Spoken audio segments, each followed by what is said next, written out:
Hello, and welcome to my Dead Island 2 review. In my review, I'm going to go over the cons first and then go over the pros so we can end off on a positive note. And at the end, I'm going to tell you whether or not to buy the game full price, wait for a discount, or skip entirely. So, first review on the channel, please remember to like, provide any criticisms, because I enjoy doing this. After writing this down, I kind of enjoy doing this and I want to continue to do this. But let's go ahead and get into the cons of Dead Island 2. So the first con is going to be the story itself is very just forgettable, very just mid, I guess you can say.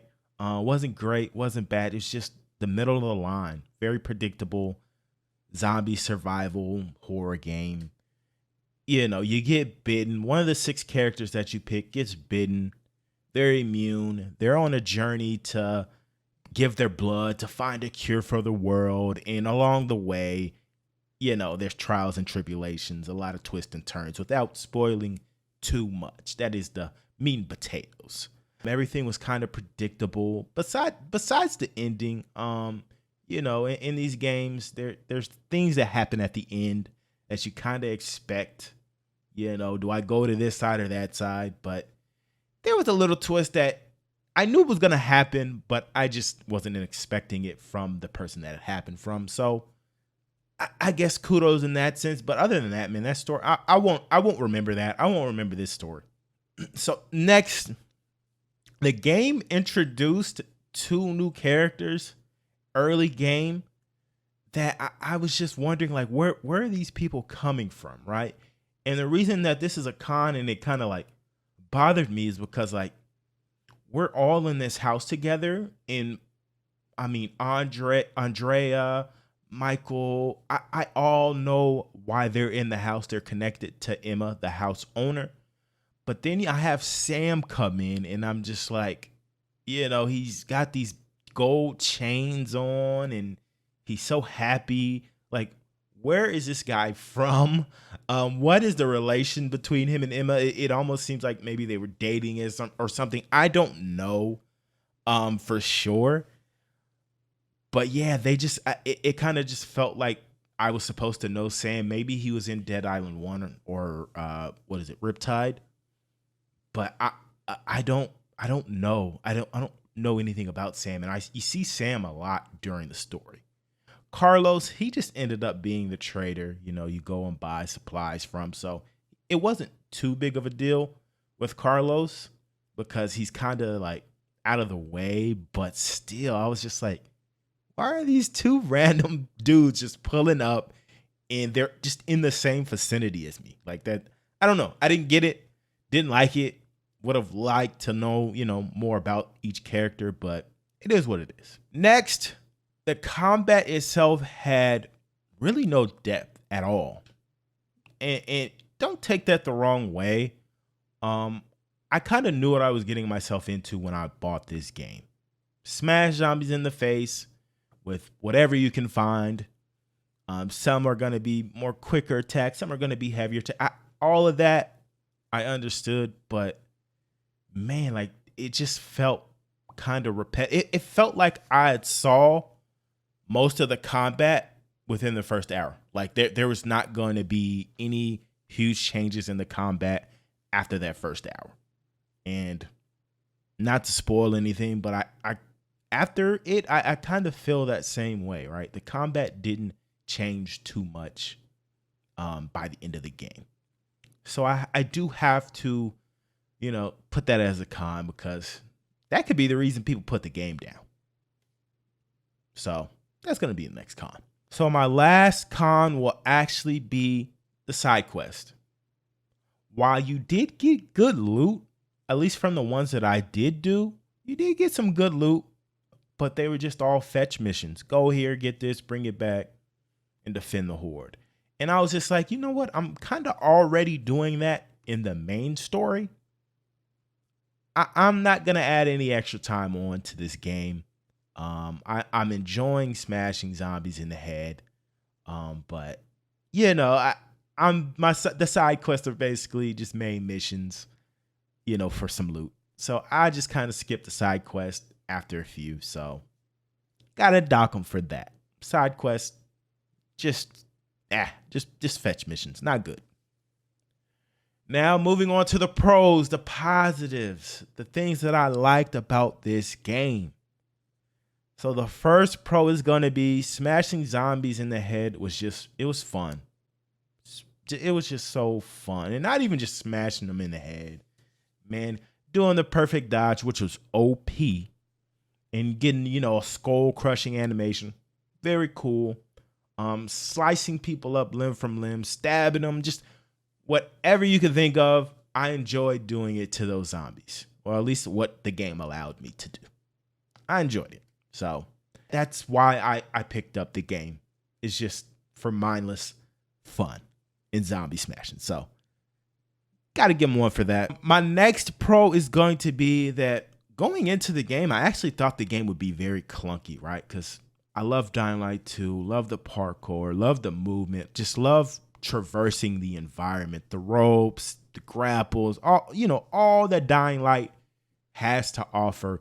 And none of that was going to be in Dead Island 2. I thought it'd be so clunky and slow, but it really wasn't. It wasn't slow getting around. The combat had a good pace to it, right? If you pick up a bigger weapon, of course, you're going to be a little bit slower. But overall, man, like the game felt really good, really smooth. It just felt like a more grounded Dying Light. My next pro is this game not being open world. I feel like if this game would have been open world, it just would have been a drag. I felt like the world would have been empty and lifeless, really. Like it just wouldn't have hit the same, right? In this game, we have individual worlds, right? We have, Bel Air, Santa Monica, Venice Beach, and a few more. And with these maps being just kind of linear, they're open, but linear, right? You can explore wherever you choose. But still, it wasn't too big. None of them were too big. I was on foot most of the time, just being able to get from point A to point B. And of course, there was just zombies everywhere. It made the maps feel alive, even though the zombies are technically dead. But I really enjoyed it. I actually enjoyed how they divided up the maps. It just in every map felt different, right? Venice Beach was by far my favorite. I enjoy Venice Beach a lot. So kudos to them for that. I don't know why I'm saying kudos. I never say kudos, but big ups to them for that.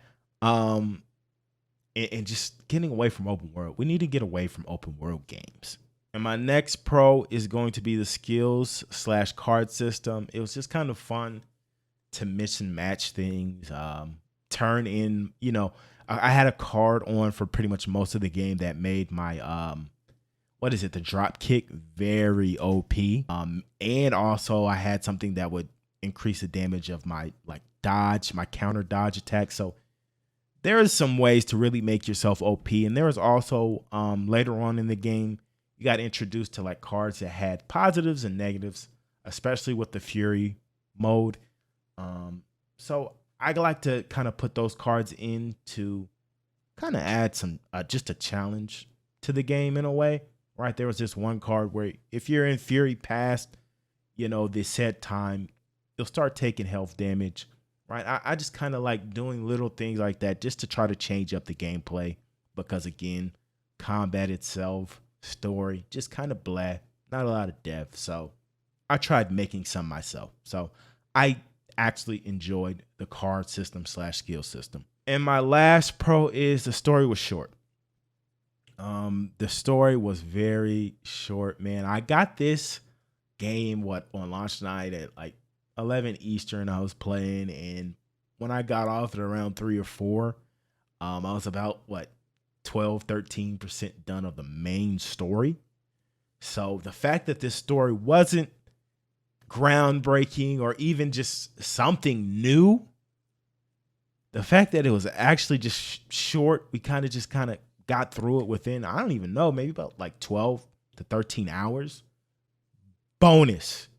Trust me, it's a bonus because I was really worried on buying this game and not being able to finish it by next Friday. So I have to give them points for that. Short, sweet, get to the point, got it, boom, bang. Those are all my pros and cons of Dead Island 2. Now, do I recommend this game? For me, I got my money's worth. I wasn't expecting a whole lot. I was just expecting to be able to smash zombies in the face, and chop them up, decapitate them, all of that. And I was actually able to do that.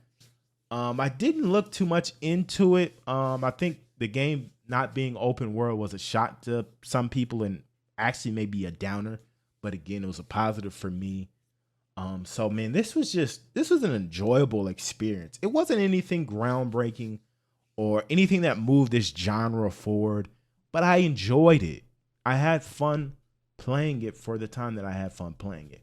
Will I go back to it? Probably not.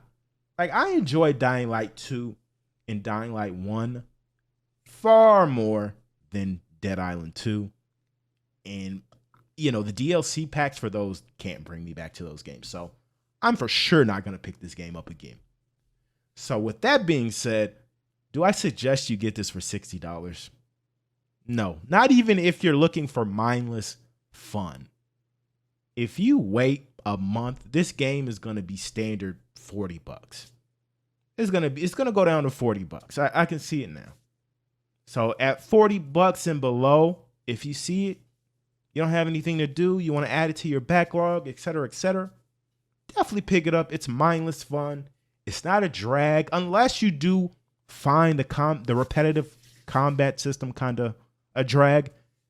Then it may be a drag to you, but if you just want something mindless, I say pick it up when the price drops. I give this game a solid 7.5.